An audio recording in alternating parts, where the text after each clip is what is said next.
And with me today, I have Jill McMahon, who is a trauma counsellor, grief specialist, and advocate for those impacted by gun violence, trauma, and loss. With over 2 decades of experience in counselling, Jill has dedicated her life to supporting individuals and families through unimaginable grief and hardship. Known for her compassionate and direct approach, Jill has worked with countless clients, helping them navigate the depths of loss and trauma while guiding them toward a place of healing and resilience. Welcome to the show, Jill. So great to have you here. Hi. Oh, thank you for having me. You're so kind. You are too. Yeah, I love your It's energy. always weird to hear somebody read something about you, Yeah. right? Ah, Yeah. especially when you're humble. Yeah. Especially maybe that's it. Yeah. But it'd be great to understand more about your journey, Jill, and what led you to this line of work.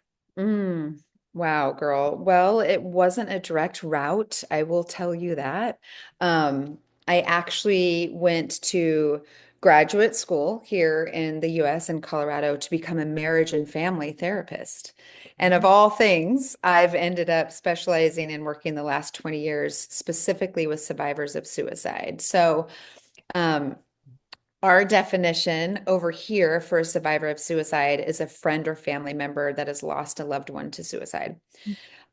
Somebody who attempts suicide and lives is defined as an attempt survivor. So I really, I thought I was going to save broken marriages. I really did. I thought I was going to keep, families together and happy and help the kids become resilient in a intact household. And what I found during my internship in my graduate program Yeah. was that I was assigned to a survivors of suicide support group in Washington, D.C., which was where I was doing my internship. And I just so resonated with that population and their pain. And I realized very, very quickly that they were grossly misunderstood. And so I just kind of, that's where my heart pulled me. And I dedicated the next 20 years of my life to solely to working with family members that had lost somebody to suicide. Wow. Yeah, Because when you say loss, it can mean any type of loss, can't it? I mean, it could even mean a loss of a relationship. But right. yeah, but obviously, like, would you say that grieving for the loss of a relationship and grieving for the loss through death is a similar type of loss? They are similar. Both of them are 100% valid, Mhm. right? Yeah. One should not be discounted or discredited. Um, the type of loss that I have specialized in, though, often comes with some type of complicated grief, right? So a loss to suicide, more likely than not. And we do have there are some differences in our cultures, right? UK versus the US, our suicide rate is higher, Um, right? As I know, nobody will be surprised that's listening, our gun violence rates are way higher over here, right? But a loss that comes to a trauma, like a suicide, or let's just say a homicide yeah, or a sudden car accident, true. right? Those come with a little something different, like a little extra spin. Mm. And in the world of suicide loss, it's usually shame and guilt, the feeling of, I wish I would have said something different or did something different, or what did I miss? How could I have helped? How did I fail? And culture not understanding suicide. So having to keep it secret. Yeah, That those is, those are how it's different. that is a big one. That is a big one. And so, Yeah. why did you get into gun violence? Oh, girl, I knew you were going to go right there. That was good. I actually myself am a gun violence survivor. Mm. So you and I were talking earlier that people in our field, the helping field, we usually walk into the helping field with something of Yeah. our own. Not always, right? There's usually something that has led us here or has driven us down this path. But my mom and I were kidnapped when I was 6. That was many, many moons ago because I am no spring chicken. But at that time, we really were. were carjacked. But at that time, they labeled it a kidnapping because a carjacking did not exist back in that day, True. believe it or not. So yeah, I mean, I think that that has always sat just underneath my surface. I I have healed from it. It has been a journey. I had to deal with it during different developmental stages in my life. I feel just fine about it now, but Okay. it feels good to be on this side and be able to offer unique insight for Yeah. those individuals that are also impacted by gun violence. You know, it's for people that may be listening, I will say that here in the United States, um, over 50% of our population claims that they have been impacted by gun violence in some way. Wow. That's a big number, right? And 57% of gun violence deaths are suicide. So you can see how those two worlds for me have really intersected with one another. And I'm really passionate about both. God, it's just using the gun again. I just find it so horrendous. Ugh. Hmm. Especially Hmm. on I know that generally it tends to be men because Hmm. yeah, it's just not a woman thing, is it? Or is it? It's no perpetrators. I don't know exactly know what the statistic is, but I think it's something like 74%, 75% of the perpetrators are male. Okay, yeah. Yeah. Yeah. I So have, you were right.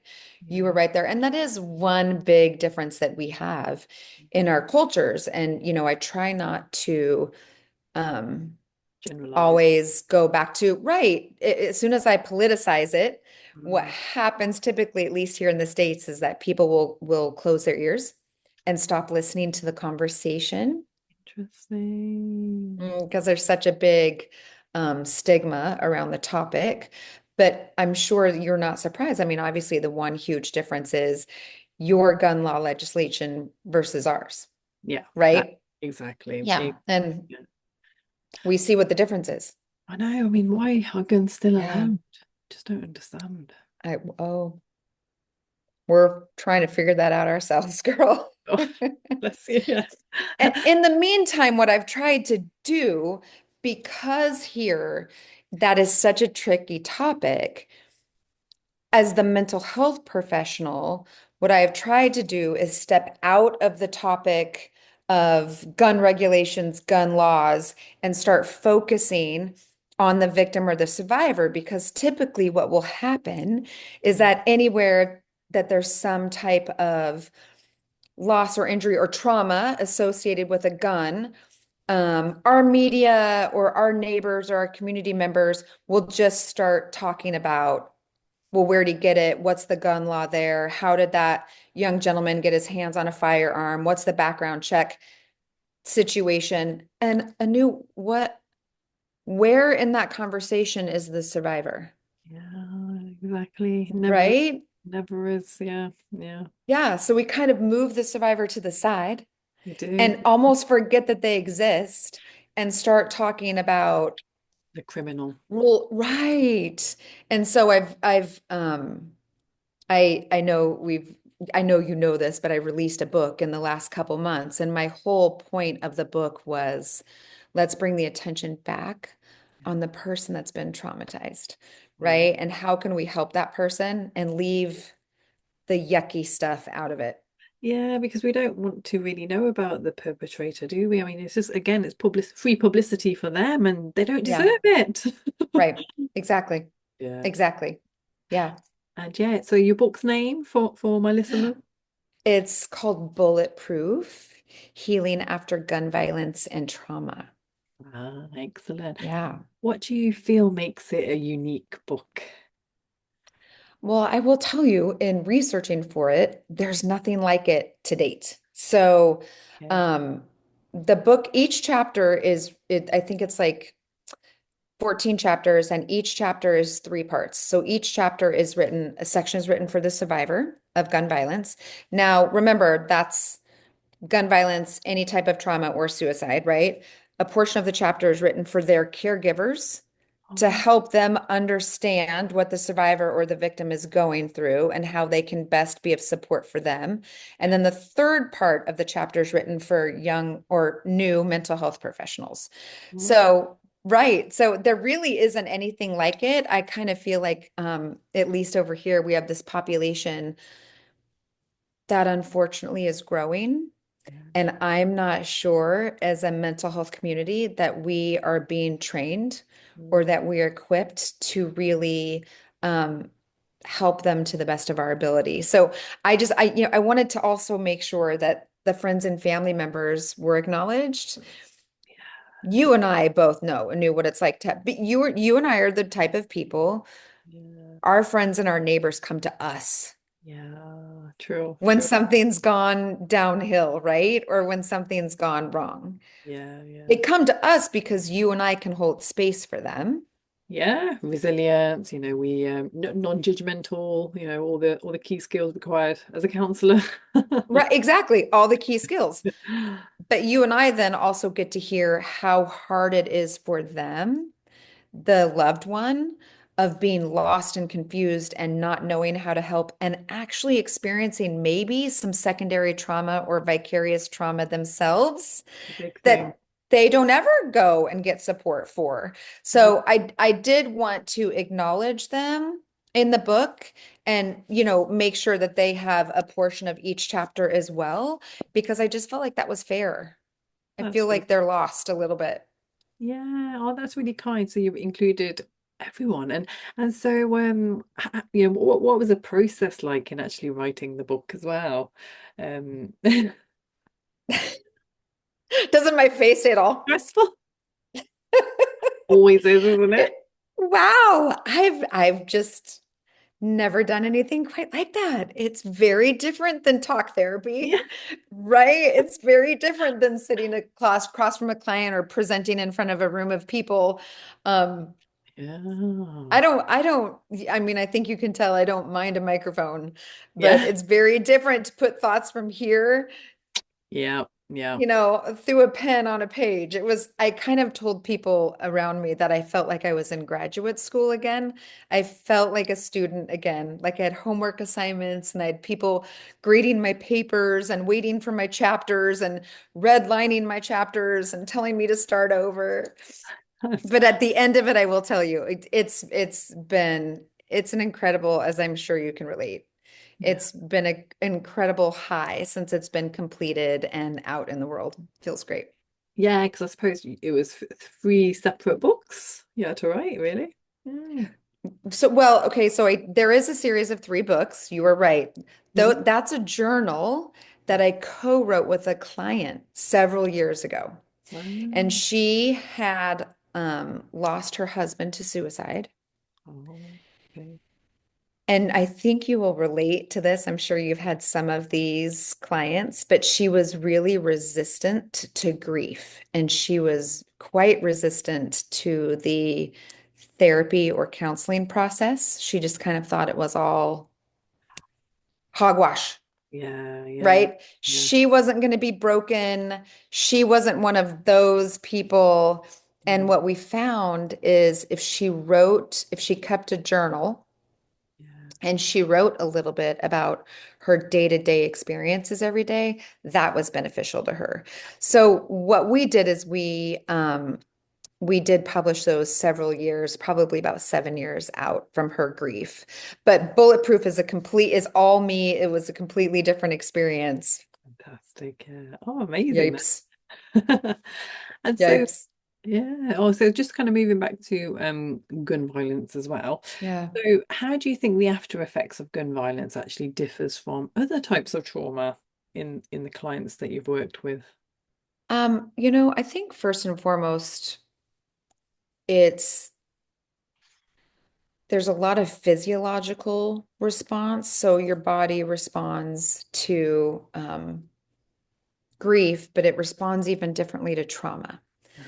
And I know you know this, right? This is an old lesson for you, but when we have experienced a trauma, and especially gun violence, your body goes through, fight or flight. Yeah. And oftentimes it gets stuck in um, fight, flight, freeze, or fawn. I know that you are also a believer in fawn. Fawn is a relatively new concept Yeah. over here. And fawn is, fight. Mm. It's when you're fighting for your life, right? So your adrenal gland is high, and even though things are calm in your life, even though you may be in a happy relationship and you have a good job and things are really settled, your adrenal system is still fighting as if you are being chased every day, right? So same thing for flight. When going gets tough, we're still in that high adrenal response. So sometimes we will bail out of a conversation, a difficult conversation. We will avoid people that we are afraid that, we have challenges with. Um, Freeze, you just inability. You just can't really get anything done. You're just frozen in time. Not literally, right? But your motivation is gone. Well, fawn is when you kind of become a people pleaser. Mm. And it's not saying no, even though you are aware that it's what is being asked of you Yeah. Not right. isn't good, or it's not the right fit for you, or it doesn't feel instinctually right. I Yeah. will say what I have noticed, not until my adulthood, about being a gun violence survivor myself, is that I think for many, many years, I was stuck in the state of fawn. And Mm. I was a little girl. I mean, I was 6 years old. I was young.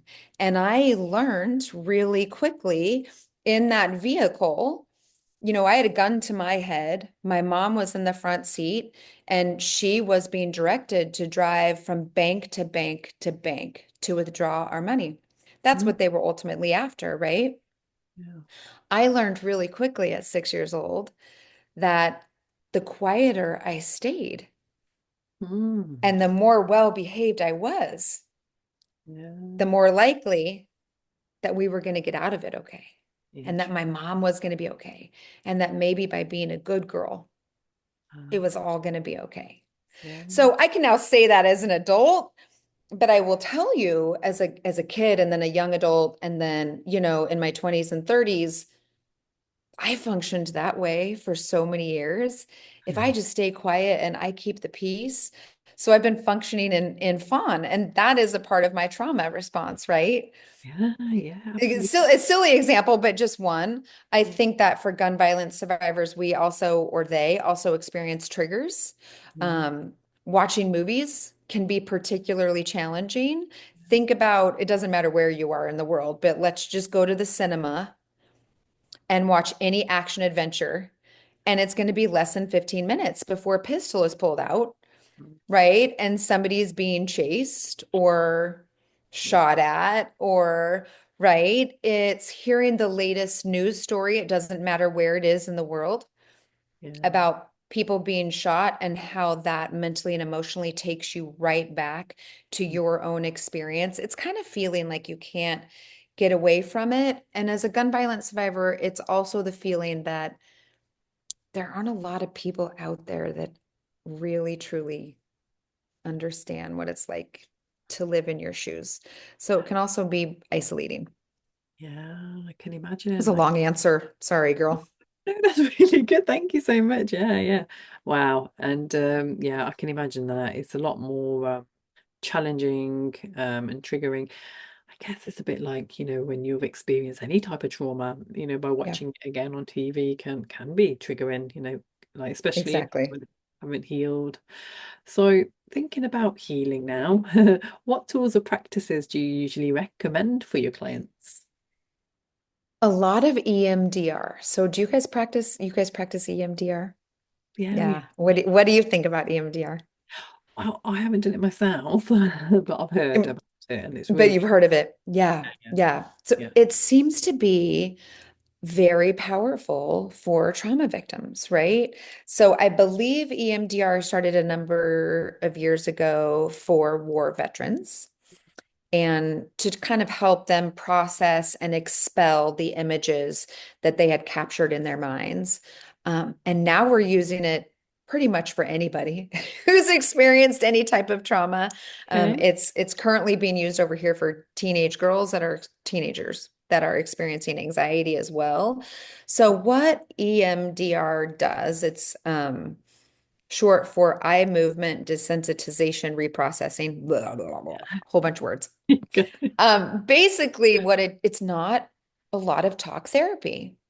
And No, for a trauma survivor who could be really afraid yeah, true. of reliving their story, right? Telling it over and over again, or you and I know the client where it just kind of gets stuck in their throat, Yeah, right? And that's when I'm sure we use some somatic healing or body work, but it just kind of, they just can't, they're so afraid that if they say it, that they're going to fall into a million pieces that can never, ever be put back together again. yeah. What EMDR does, instead of asking your client, tell me about the day that you experienced, um, you were held at gunpoint getting onto the subway. Tell me about that day. For a lot of people, they can't do that. And so EMDR may say, take me back to that evening, and that's it. That's Okay. it. That's the only prompt that you will receive. Now, at the same time you receive that prompt, you are either watching a light bar with a dotted light that's going back and forth, almost like, watching the clock go back and forth. Oh yeah, You're TikTok. either watching the light bar with your eyes, that's the eye movement part, or you're holding these little bags that vibrate, and they vibrate in a pattern: left, right, left, right, Mm. left, right. So here's the cool part. When you're being taken back to that very scary moment and your brain is fighting you and it's going, no way in hell are we going to talk about this right now? Like, I have a dentist appointment in 30 minutes. I'm not going to open up Pandora's box right now because I can't put myself back together. Yep. Your brain has to focus on the vibration, or Yeah. your brain has to focus on the light bar. So what happens is all that trauma that's locked in that safe in your brain, it's in a filing cabinet, and the filing cabinet's locked, and then the filing cabinet is behind a door, and Mm. there's another, safe in there. Your brain is too busy focusing on the vibrations. Interesting. Yeah. So it lets you into the filing cabinet, and it Mm. helps you expel all of those dark memories, those memories that have actually been pushed down for years and years and years. And it's a non-threatening environment. So after, let's just say your therapist says, take me back to a scary night. Oh, yeah. And then she'll be silent for 2 to 5 minutes. Wow. And she'll just let your brain do its thing. Yeah. Oh And wow. then after 5 minutes, she'll say, so tell me what you saw. And then you tell her, and she goes, Mm. that's great. Okay, so go back in and tell me a little bit more. I'll be quiet for 5 more minutes. I know I'm going on and on, but EMDR is so beneficial for trauma. Wow. It's non-invasive. So we do that. We find creative, at times artistic ways. As I said, there was a client who wrote journals.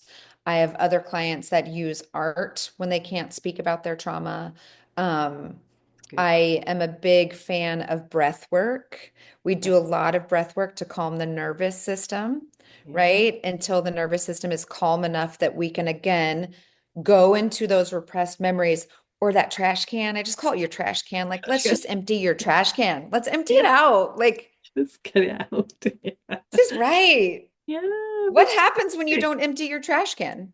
Oh my God, it overfills and it just Right. is such a Exactly. yeah. It overfills and then it gets stinky, and then all of a sudden your house is dirty. And so you just got to take out your trash every once in a while. Take out your Yeah. trash. Take out Wow, your trash. love that. That's going to be the headlines of this podcast. Take out your trash. Love Take it. out your trash. So, how can individuals build resilience and learn to grieve well, as you describe it? Oh, I would say if at all possible to you, talk about it, talk about it, talk about it. Okay. I would rather you expel it than hold it. Yeah. Yeah. And it's okay to show it. Don't have any shame. Culture tells us to grieve. You get 3 days. You get 3 days to grieve. And then I need a new back exactly the way she was before, and I need her to be productive, and I need her to be ready to go. And, like Yeah. go back to your routine, but if find three or four people in your life Mm, that you can process with. Maybe not the same person over and over again, but share yeah. a little bit with one person and a little bit with the next person. Again, take out your trash. Instead of waiting for it to overfill, do a little bit at a time. Just validate where you're feeling. Don't Mm, have expectations of how quickly you're supposed to get over it or go back to your, I mean, for some people it's 2 weeks and for other people it's 2 years, wow. right? Tune-ups. So I'm a big fan, we all take our cars in for tune-ups. Our cars need new tires every once in a while or an oil change. We take ourselves into the doctor for Yeah. our shots, for our physical, right? But your grief or your trauma is going to need tune-ups as well. So, I kind of say, like, let's get you through the acute trauma, Mm, like if it just happened last week or last month, and let's get you to a place where you trust the world again. mm, And then yeah. set you back out into the world, or we'll be with you while you're going back out into the world. And then I don't know, like maybe 9 months later or a year later, when you're getting close to the anniversary of that event, like maybe you need to come in for another checkup, a little tune Yeah. up. Yeah. Yeah. Maybe Yeah. 2 years down the road, you're in a completely different place in life Mm, and you're experiencing some other life stressors that feel a little, are taking you back to that event, but yeah. it's completely different, but you don't know why you're feeling anxious or sad or angry. We might need to come in for another tune up, Okay. right? Yeah. I think the brain takes a while to process trauma. It's not just a one and done situation, Oh, is it? Oh, God. So right? yeah, the amount of triggers and for me, it You was can anti. relate. You can relate. I mean, Yeah, God, just come in messy. for a tune up when you need it. Yeah, that's it. Oh, absolutely. And so, is there any particular advice that you'd give for loved ones and friends who want to support Mm. somebody recovering? I'm gonna invite them to take out their trash too. Mm. I think first and foremost, it's okay for them to validate their experience as well. Yeah, true. Mm. I don't think people tell them that enough. I Mm. think it's okay for them to validate how scary it is to feel like you're the person that is holding somebody else together, Yeah. and how scary it is to not know what the next right thing is to do, Mm. and how exhausting it is to be on pins and needles all the time, Mm. wondering if they're okay, if they're going to make it through the night, if they're going to get fired from their job, if they're going to ruin a relationship because they just can't seem to manage it right now. Um, Acknowledge what you're going through. Do Mhm. some research into vicarious trauma. Self-care is key, and that might mean that you need to back away from caregiving just for a little bit so Yeah, you can refill your tank, that's it. Yeah. right? And go back to that job or that person that you want to be helping. I Beautiful. think you would agree with this, Anu. I know you and I are both into the body and its physical response and how the body and mind are connected, and you need to move your body to get through a lot of things. You. Yeah. For both a victim and the victim's caregiver or survivor, nature. Yeah. Mother Nature as often as you can. Yeah. It is the world's natural antidepressant. Yeah. I agree. I agree. It's just I Yeah. feel so blissful when I'm in nature. Oh, it's And amazing. some people don't even realize that it feels blissful, right? It's a task. I have to do it. I'm going to go walk the dog. Somebody told me I should go on a hike. You don't even realize how much your body chemistry is changing when you're out there, or how many endorphins you're producing. I mean, it's biological. There's science behind it. You Yeah. and I aren't just saying it. There's actual science behind it. It's incredible. Yeah, exactly. Yeah. Yeah. And again, I just feel like when you are dissociated and you can't really feel your body, which is very common in trauma, Yeah. then yeah, you're not really going to understand the benefits of it until, I feel that you've actually healed and you can actually Yeah. be present and, Yeah. yeah, and just ground yourself, take your Well, shoes and off, stand on the grass. you just said the word dissociating, right? When you are out in nature, it's really hard to dissociate. So that's one of the keys of it, right? It's you're either watching to make sure that a creature isn't going to jump out from behind the tree, True. or you're listening to the birds, or you're hearing the crunch under your feet. There's so many things that keep you present when you're in nature that True. don't occur on your couch at No, home. absolutely not. Yeah. And how about yourself on a personal level? So how do you keep yourself in a healthy mindset? Uh, Sane. How do I keep myself sane? yeah, sane. Um, I'm not sure I am. I'll say that. So it's as silly as it sounds, I'm an indoor cycle instructor. And Yeah. so I always tell people that that's my therapy. Mm, So, I get to mess with music many days a week and create playlists and create music that I know is going to make certain people happy when I know that they're coming to my class. And then I get to sit in a dark room and move my body, mm, right? It's about the dopamine and the endorphins. And I know that isn't for everybody, mm. but you and I have chosen to spend our lives helping care for others. Exactly. So, the way I take care of myself may not be typical, but it's the way I take care of myself so that I can care for others, right? Serve, yeah, and be Yeah. healthy, individuals ourselves, and in what we can actually serve better then as well. So yeah, I And think saying no, I think for healers or caregivers, it's oftentimes hard for us to say no. I don't know if you find that. yeah, I think boundaries has been a big lesson for me. Maintaining Yeah. boundaries, yeah, and just not being available after a certain hour of the day, and not It's tricky. yeah, It it's is. It's tricky. I'm nodding my head like, "Oh yeah, I get it, girl. I'm so good at it." I'm not. I know I'm not, right? turn up. Yeah, I'm you got me. trying. Yeah, I'm Hey, God trying. loves a trier, yeah.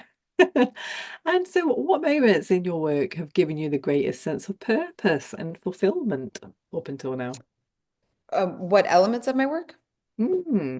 Or moments. Moments. Okay, thank you.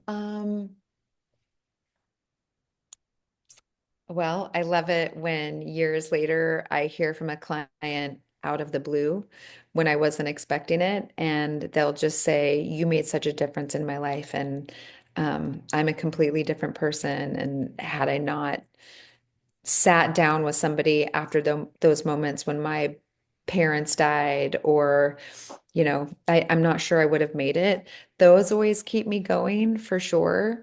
I'm also driven by, I have a file in my desk that I call the warm fuzzy file. And so when I get notes or emails, I'll print it out and I'll make sure to stick it in my warm fuzzy file. That's probably part of my self-care as well, Yeah. because I think you'll agree, there sometimes are more difficult moments than there are shiny moments, right? There's some pretty dark moments that we hold some dark stuff for We do. people. Mm. And so I keep my warm fuzzy file. And I also am really driven by educating others. So I love to speak publicly. I'm honored every single time that I'm invited to share a little bit about not myself, but about the survivor's journey.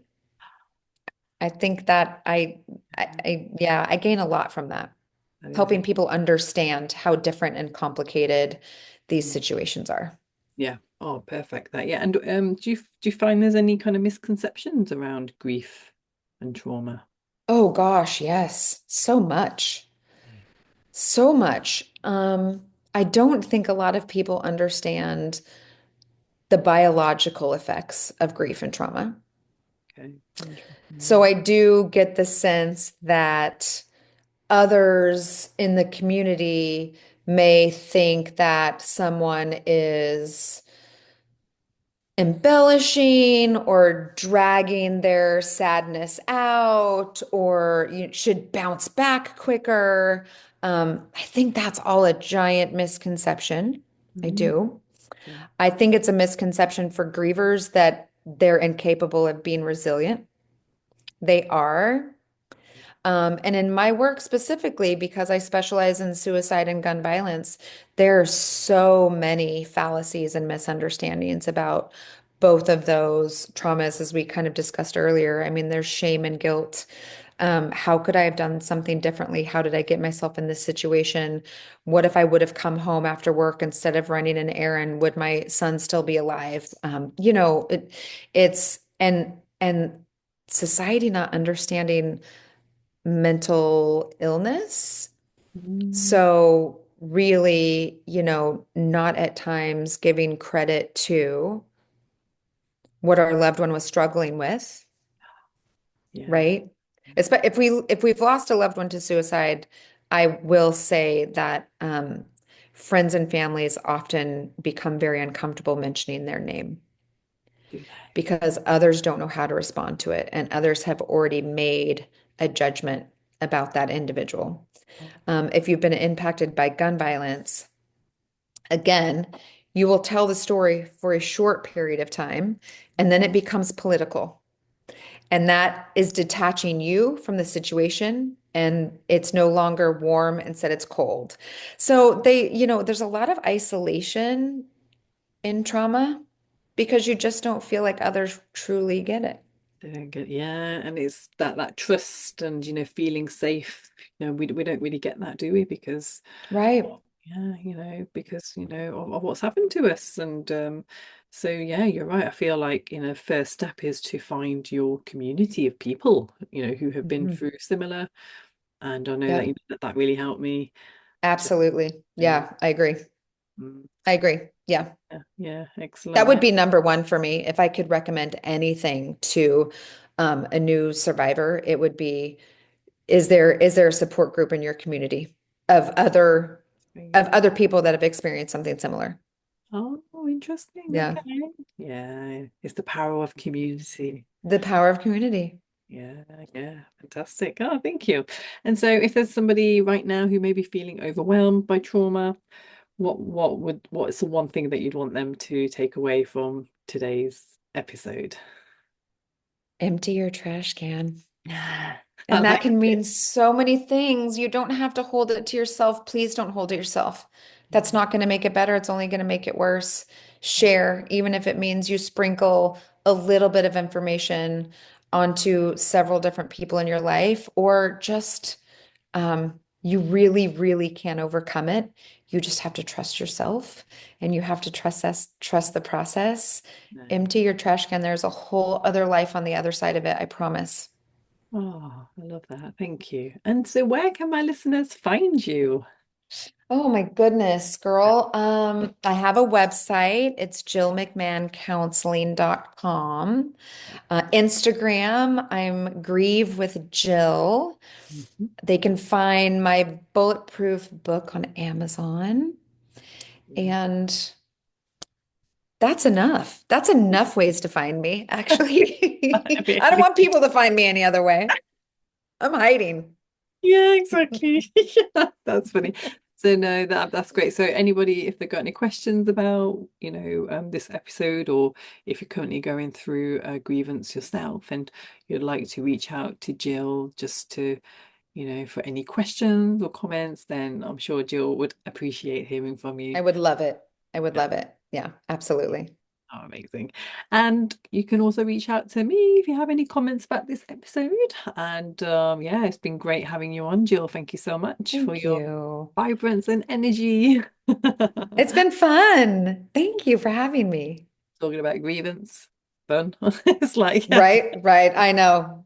Both can exist at the same time, believe it or not. I love that.